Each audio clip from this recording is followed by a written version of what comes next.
Sveiki visi. Manau, kad pirmasis pranešimas labai puikiai susijęs su mūsų antrąja tema, kadangi reikia žinoti ne tik apie emocinį intelektą, bet ir apie dirbtinį intelektą.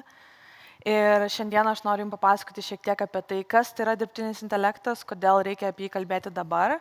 Tikiu, kad daugelis iš Jūsų esate girdėję apie tai jau šiek tiek bent jau.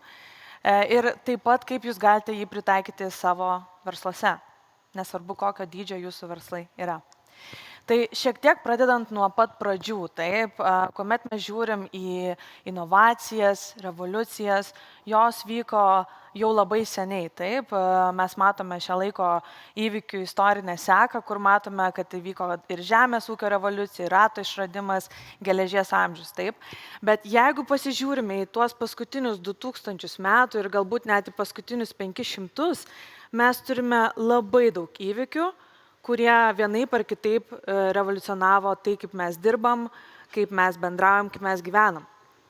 Ir per paskutinius kelius šimtus metų mes turime ir dirbtinį intelektą, turime ir duomenis, turime ir internetą, ir daug įvairiausių kitų įvykių, kurie iš tikrųjų keičia ne tik kaip mes dirbame, bet ir kokie mes esame kaip profesionalai, bet tai kaip ir žmonės, taip.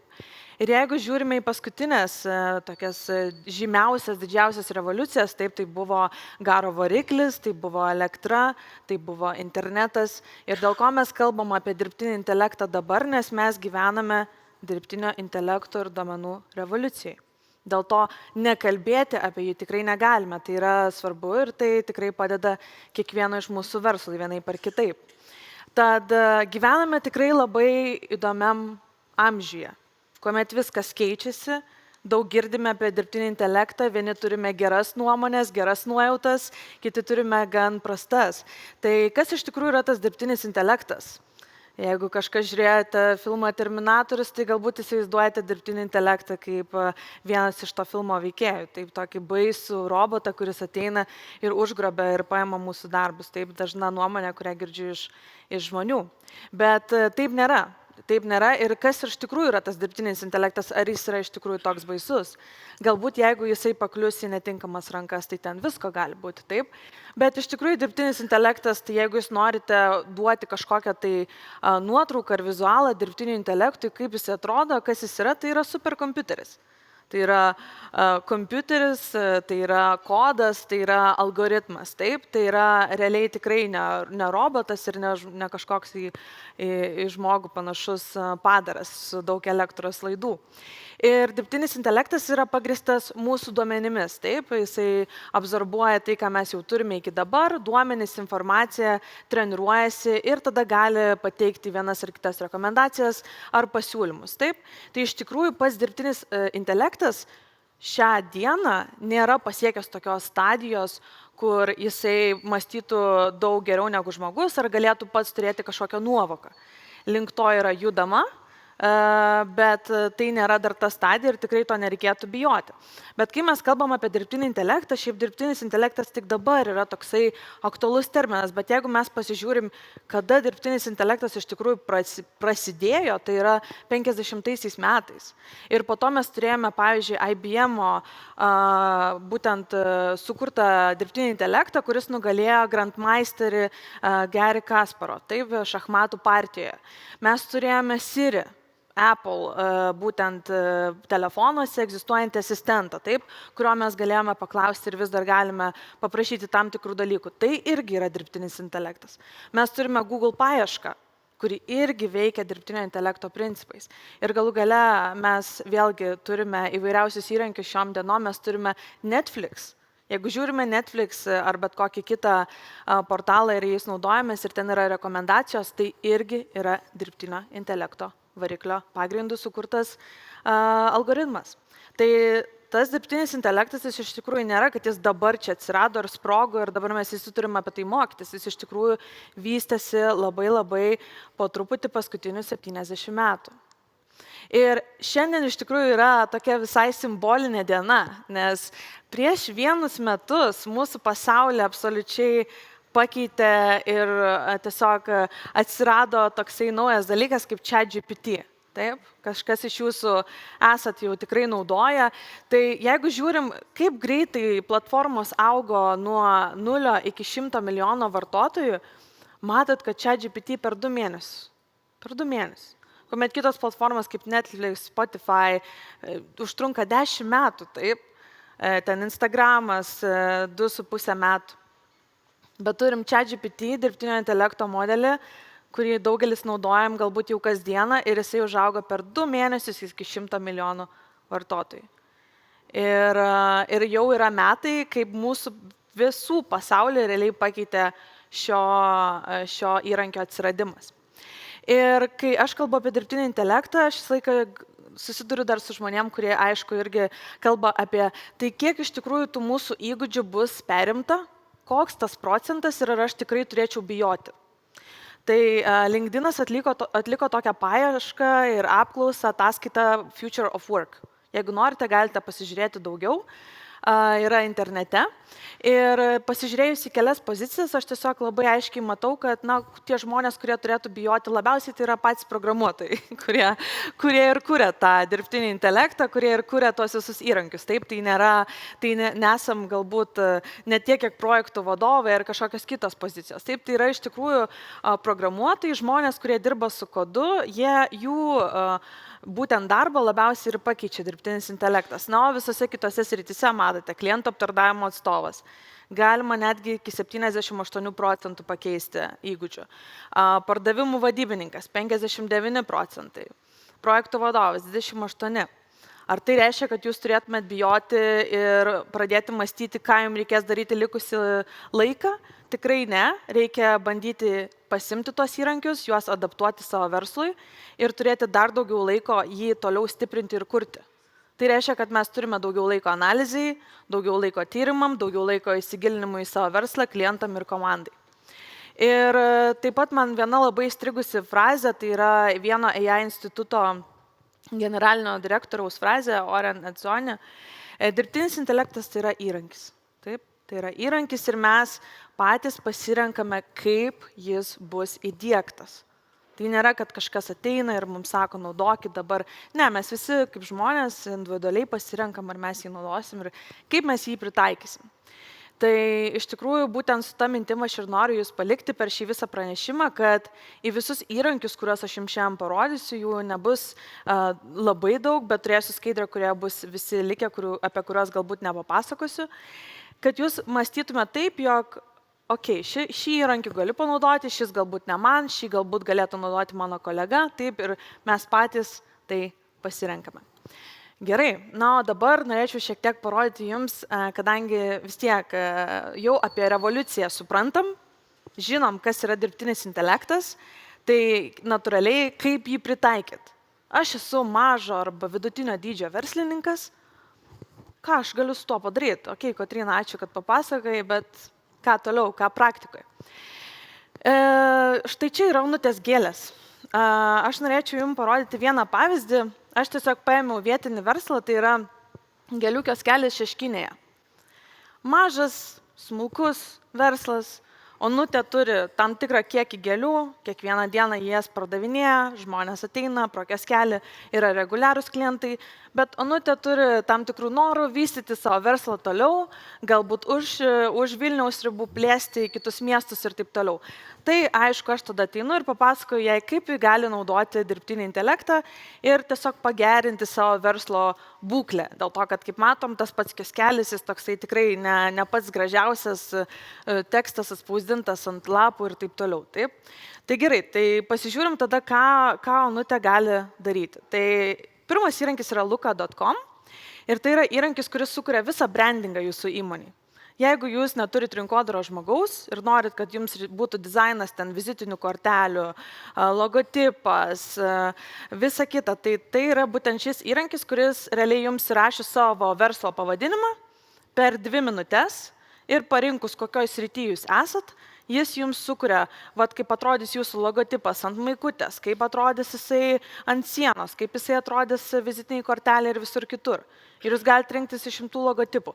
Tai realiai tiems, kurie, pavyzdžiui, neturite resursų marketingui, tai čia yra vienas iš sprendimų. Tai gerai, Onutės gėlės jau turi kažkokį tai vizualą, jau turi logotipą, 2 minutės man užtruko, taip? Važiuojam toliau, svetainė. Onutė nori pardavinėti gėlės, bet neturi laiko kurti svetainį, neturi net žinių, kaip svetainę kurti. Tai yra durable.co. Ir šioj svetainiai iš tikrųjų vėlgi užtenka parašyti, koks yra jūsų verslas. Aišku, po to galima ten pridėti papildomų žodžių ir visą kitą. Bet realiai per 3 minutės sukuriamas yra visa svetainė jūsų verslo. Jeigu norit, pavyzdžiui, parodyti programuotojams, kaip turėtų atrodyti, jūs net patys galite pasidaryti ir parodyti. Tai iš tikrųjų, kai pagalvoji, gali būti ir rinkodaristas, ir programuotojas svetainės per kelias minutės. Taip? Tai durable.co. Tada toliau galvojam, kaip atrodys pats stendas ir kioskelis ateityje, mes norim jį visiškai perdaryti ir kaip atrodys tas logotipas ant pačio kioskelio. Ir štai čia yra keletą vizualų sukurtų per kelias minutės su DALL-E 3 programa. Vėlgi nemokamos programos, aš visą tai, ką rodau, tai yra pasiekiama kiekvienam iš jūsų. Bet tai yra tiesiog sukurti, įsivaizduoti, jeigu norite, pavyzdžiui, kurti naują pakuotę, jeigu norite kurti naują produktą. Jums nebūtina iš pat pradžių to nupiešti, jūs galite iš tikrųjų pasitelkti dirbtinį intelektą ir tiesiog turėti tam tikrą pavyzdį. Taip? Toliau mes galvojam, gerai, mes turim dabar brandingą, mes turim svetainę, ką mes darom toliau, kaip mes reklamuojam save socialiniuose tinkluose. Kaip matėt, ant Onutės kioskelio buvo labai daug citatų, vadinasi, jinai tą mėgsta. Gerai, tai mes pabandėm padaryti keletą nuotraukų su Midjourney ir tiesiog pažiūrėti, kas gali būti mūsų tie influenceriai. Tai Joe Biden, aišku, tikrai pritrauktų dėmesį, bet tada reikėjo ir kitokių variacijų, ten pavyzdžiui, kitokiom progom, gimtadieniais, ten ir taip toliau. Tai vėlgi, tai galim sukurti su Midjourney, užtrunka iki 10 minučių ir galim puikias kampanijas pasigalvoti ir rasti įvairių influencerių virtualių, kurie net patys apie tai nežino. Toliau turim jau socialinius įrašus. Taip, nuotraukos sugeneruotos, Onutė jau džiaugiasi, jau Instagramas pradėjo važiuoti, Facebookas jau važiuoja. Toliau galvoja, reikia video. Video visą laiką sukuria tokį gerą jausmą, gali parodyti, kaip viskas atrodo ir taip toliau. Taip? Tai pasitelkiam Runway ML įrankį, mes sukuriam per kelias minutės iš tekstų. Aišku, tai nėra realu, bet tai yra tam tikri kadrai, kurie yra tiesiog sukuriami dirbtinio intelekto. Taip? Tai vėlgi, tai užtrunka kelias minutės, Onutė labai džiaugiasi, nereikia leisti jokių resursų ant rinkodaros žmogaus. Gal čia aš pati savo kišuosi pagalius į ratus, bet iš tikrųjų tai vyksta labai greitai. Taip? Gerai, toliau, Onutė sako, aš neturiu laiko iš tikrųjų kitose miestuose būti ir pardavinėti gėles. Aš turiu vieną kioskelį, aš gyvenu Vilniui, aš noriu būti Vilniui, ką darom toliau. Sakau, gerai, yra inovatyvūs kioskeliai, kuriuose žmonės gali pirktis gėles patys, tai yra self-service kioskeliai, kaip jie atrodys. Mes vėlgi generuojam tos kioskelius, žiūrim, kaip jie atrodys. Gerai, reklamą turim. Ką darom su pardavimais? Pardavimai patys neteina. Jiems irgi reikia kažkokios pagalbos, reikia kažkokių laiškų, newsletterių ir taip toliau siūsti klientam žinutes. Taip. Pasitelkiam, aišku, ChatGPT. Ir paprašom, kad parašytų moters dienos progą mums kelis laiškus. Ir tada parašom, kad, pavyzdžiui, turi būti kažkokia nuolaida, kam yra tas laiškas skirtas ir, aišku, ChatGPT visą tą laišką mums ir parašo. Ir tada galime toliau tiesiog iteruoti, prašyti, pavyzdžiui, sutrumpinti. Aš paprašiau, kad ChatGPT sutrumpintų, nes man tas laiškas buvo kiek per ilgas. Ir žiūrim tada, ką vėlgi ChatGPT parašo man daug trumpesnį laišką. Taip? Tai čia vienas pavyzdys. Sakau, e-mailus turim, dabar man reikia SMS žinučių. Parašyk man kelias SMS žinutės su vėlgi to pačiu kodu, nuolaida, visa kita ir aš noriu išsiųsti vėlgi klientams. Tai vėlgi viskas yra parašoma per 2 minutės, turim žinutės, turim laiškus, galim pasikoreguoti, Onutė jau turi pardavimų patirties. Savotiškas. Ir apie ChatGPT dar labai greitai, nes ChatGPT šiaip yra labai universalus įrankis, galima daryti daug ką. Galima, pavyzdžiui, jeigu turit pardavimų dokumentą savo Excel paskutinių metų, taip, aišku, jūs patys esate atsakingi už ten privačius duomenis, bet jeigu turite dokumentą be duomenų asmens, galite įdėti į ChatGPT ir paprašyti, kad padarytų grafiką iš kada vyko daugiausia pardavimų, arba paanalizuotų, kodėl, kokio produkto ir taip toliau. Taip, tai gali padėti jums analizuoti jūsų turimus duomenis. Ir vėlgi, versti iš vienos kalbos į kitą. Jeigu norite kažkokią naują rinką įeiti, galbūt nemokat ispaniškai, bet ChatGPT tai moka, tai galite duoti ChatGPT. Tai daug įvairiausių dalykų. Tada dar, kalbant apie pardavimus, yra toks įrankis, jis dabar yra tik tai anglų kalba, Levander, ir jisai, pavyzdžiui, gali analizuoti kiekvienam laiške, kai mes siunčiam, ar geras tas laiško parašymas, kaip tas žmogus jį priims ir duoti mums savotišką skaičių, taip pat padėti mums tą laišką parašyti. Tai vėlgi yra tokie įrankiai, aš galbūt noriu, kad jūs tiesiog žinotumėt apie juos, bet jie jau egzistuoja ir jie ateis ir į Lietuvą greitų metu. Gerai, turim žinutes. Viską turim, galvoju, Onutė reikia nusifilmuoti ir jai, nes jinai yra pagrindinis veidas, bet Onutė sako, aš prieš kamerą nelabai gerai jaučiuosi, tai gal kažką dirbtinis intelektas gali padaryti. Ir aišku, mes tada jau su dirbtiniu intelektu bandom daryti tą promotional video, visą tokį reklaminį. Sveiki. Labai smagu, kad apsilankote pas mane. Gėlės yra lyg širdies atspindys. Užsukite į Onutės gėlės. Prašau. 2 minutės, prašau, Onutė, kviečia jūs užsukti į Šeškinėje esantį kioskelio Onutės gėlės. Ir tikrai, jeigu dar praleistumėm daugiau laiko ir tą video pakoreguotumėm ir pakeistumėm, galbūt gėlių kažkokių pridėtumėm, taip, tai jis būtų dar geresnis. Suprantu, balsas šiek tiek toks robotiškas, taip dar ne iki galo mes suprantam, ar čia lietuvis žmogus ar ne. Bet ar čia robotas? Taip, bet jau mes turim tokią pradžią. Taip ir galima, aišku, duoti HeyGen įrankiui pasirinkti bet kokį avatarą, parašyti bet kokį tai tekstą ir tie avatarai mums jį pasako. Tai jūs galite, jeigu turite, nežinau, kepyklėlės verslą, padangų verslą, bet kokį mažą, didelį galite savo tekstą duoti, jau lietuvių kalba yra, bet tik vienas balsas, tik vienas moteriškas balsas.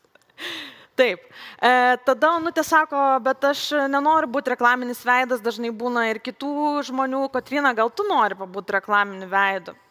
Aš irgi laiko neturiu, aš irgi verslą turiu, tai ką man daryti? Galvoju, gerai, pabandysiu tada, kad vietoj manęs pašnekėtų dirbtinis intelektas.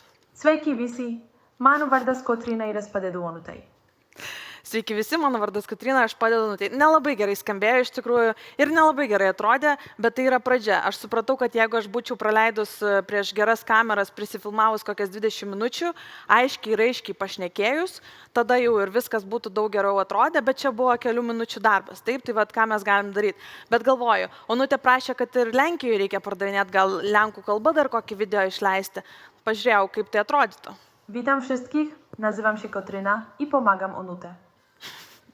Prašau, lenkiškai, bet kokia kalba, nesvarbu į kokią rinką norite nueiti, taip, tai gali kalbėti ir kita kalba, bet kokia, lenkiškai, ispaniškai, vokiškai ir dar net geriau atrodė negu lietuviškai. Aš tai būčiau patikėjus visai šitą video. Gerai, kas dar mums lieka? Turime taip pat kitą įrankį tom.ai. Tai yra prezentacijos įrankis. Ir Onutė nusprendė plėsti verslą ir sako, aš noriu prieš SEB banko investuotojus ateiti ir papasakoti apie savo verslą.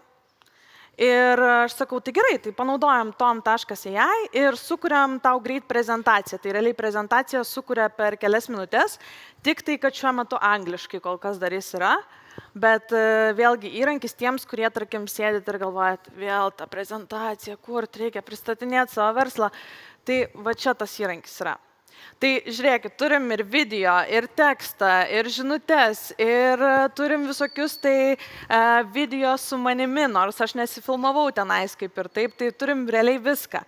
Ir kalbant apie rinkodaros ir pardavimų skyrius, įrankius tiksliau, tai yra jų įvairiausio. Ir mato, čia aš bandžiau sudėti visus absoliučiai įrankius iš rinkodaros srities, visus iš pardavimo, tai tikrai drąsiai darykit nuotrauką.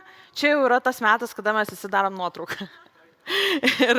Ir kai kurie iš tų įrankių, matot, jie persipina. Tai yra taip pat ir marketingo, ir pardavimų įrankiai. Taip?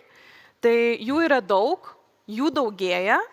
Ir mes iš tikrųjų kiekvienai užduočiai, ar tai yra vizualai, ar tai tekstai, ar tai žinutė, ar tai bet kas, mes realiai galime rasti įrankį ir tikrai galėsime jį rasti ateityje savo palengvinti vienus ar kitus procesus.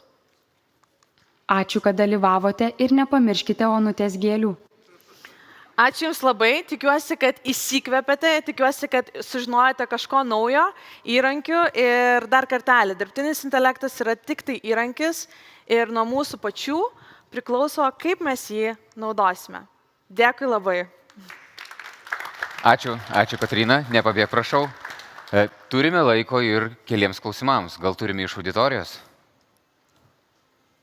Pakelkit ranką ir prieisim su mikrofonu, kad jūs visi girdėtų. Droviai šiandien. Droviai, bet galbūt turime per nuotolį. Ne, panašu. Turime. Gerai. Kotryna, kalbant apie dirbtinio intelekto įrankius, ko galime tikėtis netolimoje ateityje? Tai dar daugiau įrankių, kuriuos parodžiau panašaus rango, bet taip pat galime tikėtis, kad dirbtinis intelektas galės bendrauti vienas su kitu, tai kiekvienas modelis yra labai skirtingas. Vienas modelis, pavyzdžiui, yra apie pardavimus, kitas modelis yra apie rinkodarą, trečias yra apie dizainą. Tai ateityje mes turėsime Interactive AI, kas yra realiai interaktyvus dirbtinis intelektas, kuris galės bendrauti tarp įvairių modelių ir kalbėtis vieni su kitais. Tai... Super. Turime dar, pasirodo per nuotolį klientai šiek tiek aktyvesni. Ar yra galimybė atpažinti, kuris turinys buvo sukurtas būtent dirbtinio intelekto pagalba? Jeigu skaitai kiekvieną dieną labai daug įrašų su ChatGPT ir pats naudojasi, tada manau, kad tu tiesiog pradedi matyti po kurio laiko, kas yra sukurta su ChatGPT, pavyzdžiui. Bet jeigu tu nesinaudoji tais įrankiais, tai tau labai sunku yra pamatyti, o šiaip socialiniuose tinkluose ar kažkur nėra žymima, ar tiesiog randama, kad va, tai buvo sukurta su dirbtiniu intelektu.